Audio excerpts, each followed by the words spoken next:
আমার থাম্বনেইল এবং টাইটেল বা শিরোনাম দেখে হয়তো অনেকেই একটু চমকে উঠেছেন যে বিএনপির আশার গুড়ে বালি মানে কি? মানে কি বিএনপি ক্ষমতা আসতে পারবে না? না ভাই, এত সহজ না। আপনি যাই হন, একটু চিন্তা করুন।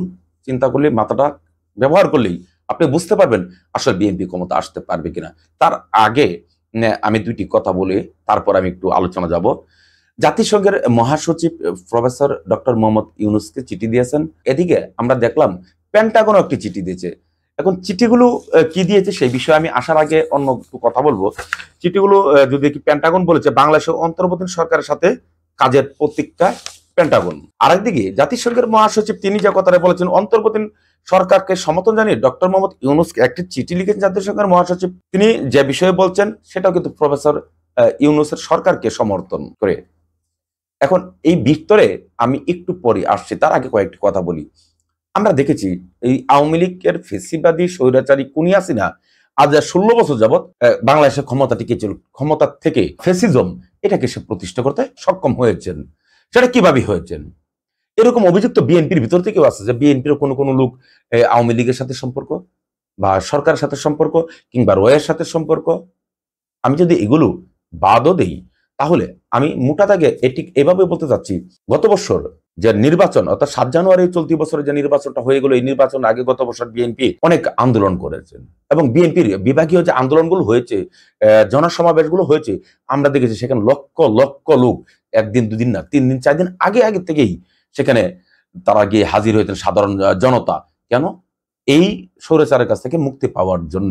কিন্তু ২৮শে অক্টোবর সর্বশেষ ঢাকা যে জনসমাবেশ হলো সেখানে ছিল বিএনপি একেবারে নির্বিকার। বিএনপিকে মানে তুড়ি মেরে উড়িয়ে দিতে সক্ষম হয়েছে হাসিনার পুলিশ এবং শেখ হাসিনার আওয়ামী লীগ। তারপর কার্যত বিএনপি আর রাজপথে তেমন একটা ভূমিকা রাখতে পারেনি। কিন্তু আমরা যদি দেখি, এখানে আগে থেকে র্যাবকে স্যাংশন দিয়েছিল এবং র্যাবের ৭ জন কর্মকর্তাকে স্যাংশন দিয়েছিল, সাবেক এবং বর্তমান কর্মকর্তাকে স্যাংশন দিয়েছে কে? আমেরিকা। আমেরিকা সহ পশ্চিমা দুনিয়া সবসময় চেয়েছিল একটি অংশগ্রহণমূলক অবাধ সুষ্ঠু নিরপেক্ষ নির্বাচন, কিন্তু তারা চাওয়ার পরেও হয়নি মূলত ২টি কারণে।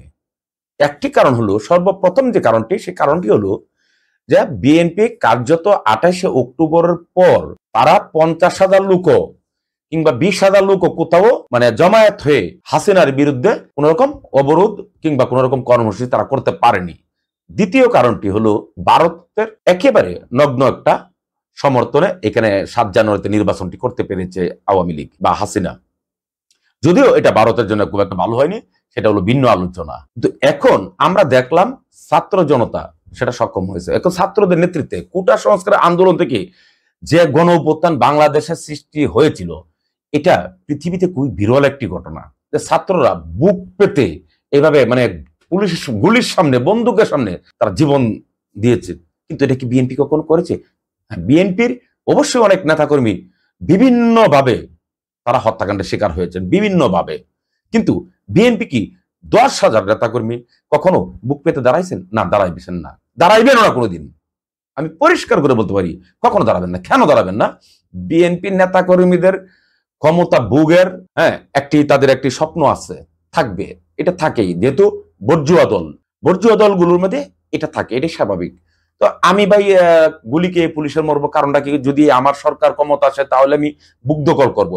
সেই বুক দখলের দৃশ্যই আমরা কিন্তু বর্তমান কিছুটা দেখতে পাচ্ছি বা এই দেশের জনগণ দেখতে পাচ্ছে, যেমনটা আমি দেখেছি গতকাল এবং আজ। ছাত্র সমন্বয়ক হাসানাত আব্দুল্লাহ ঠিক বিএনপির দিকেই ইঙ্গিত করেছেন এবং আজকেও আমরা দেখলাম যে বিএনপির দিকে ইঙ্গিত করেছেন।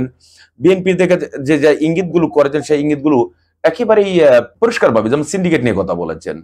সিন্ডিকেট নিয়ে কথা বলতে গিয়ে ঠিক হাসানাত আব্দুল্লাহ এমনটাই বলেছেন যে ১৬ বছরের যে স্বৈরাচারকে আমরা উৎখাত করতে পেরেছি, অন্য দল যেহেতু সিন্ডিকেটের সাথে রয়ে গেছে তাদেরকে উৎখাত করতে আমাদের সময় লাগবে না।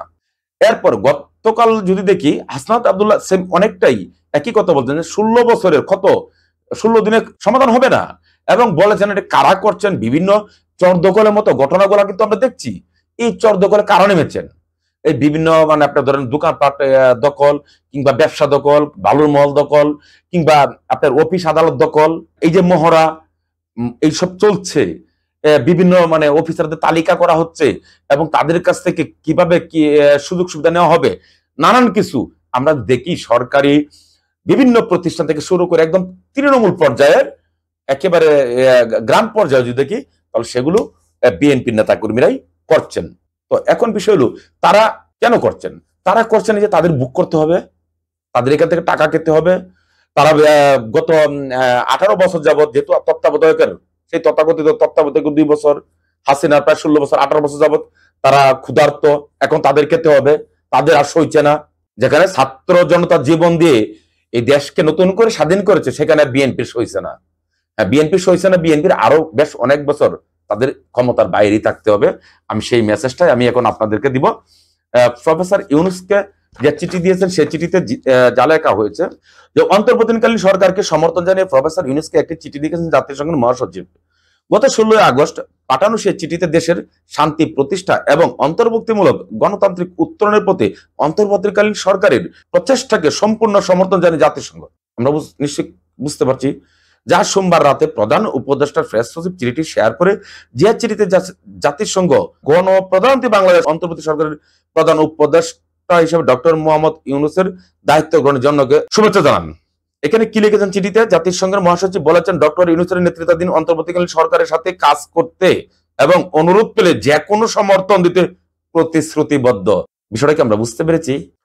এই শব্দটুকু, যে অন্তর্বর্তীকালীন সরকারের সাথে কাজ করতে এবং অনুরোধ পেলে যে কোনো সমর্থন দিতে আমরা প্রতিশ্রুতিবদ্ধ। তারপর বলেছেন, বাংলাদেশের জনগণের স্বার্থে আবাসিক সমন্বয়কারী এবং জাতিসংঘের কান্ট্রি টিমের মাধ্যমে এই অনুরোধ করা যেতে পারে। পেন্টাগন কি বলেছেন আজকে? পেন্টাগনের চিঠিটা একটু পড়ি। বাংলাদেশের অন্তর্বর্তীকালীন সরকারের সাথে কাজের প্রতীক্ষা পেন্টাগন, কাজের প্রতীক্ষায়। এখানে কি বলছে পেন্টাগনের ইনফরমেশন গুলো আমরা দেখি। পেন্টাগনের মুখপাত্র জেনারেল প্যাড রাইডার বলেছেন, স্বাধীন ও উন্মুক্ত ইন্দো প্যাসিফিকের মতো বিষয়কে সামনে রেখে দুই দেশের যৌথ মূল্যবোধ ও অভিন্ন স্বার্থকে প্রাধান্য দিয়ে অন্তর্বর্তীকালীন সরকারের সঙ্গে কাজ করার অপেক্ষা রয়েছে পেন্টাগন। মঙ্গলবার পেন্টাগনে অনুষ্ঠিত নিয়মিত সংবাদ সম্মেলনে এমন আগ্রহের কথা ব্যক্ত করেন এই জেনারেল। আমরা কি বুঝতে পারছি কি বলেছেন? এবং এই সংবাদটি আমাদের সবার প্রিয় সাংবাদিক মুশফিকুল ফজল আনসারী মানব জমিনে লিখেছেন।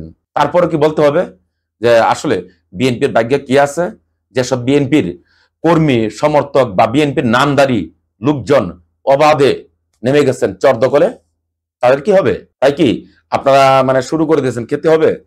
আমি আশা করি আমার এই যে কথাগুলো নিশ্চয়ই অনেকেই বুঝতে পেরেছে। তবে আমি জানি যে আমার এই কথাগুলোর জন্য বিএনপির কেউ কেউ বা অনেকেই হয়তো একটু নাকশ হতে পারে, কিন্তু তাতে তো আমার কিছু আসে যায় না।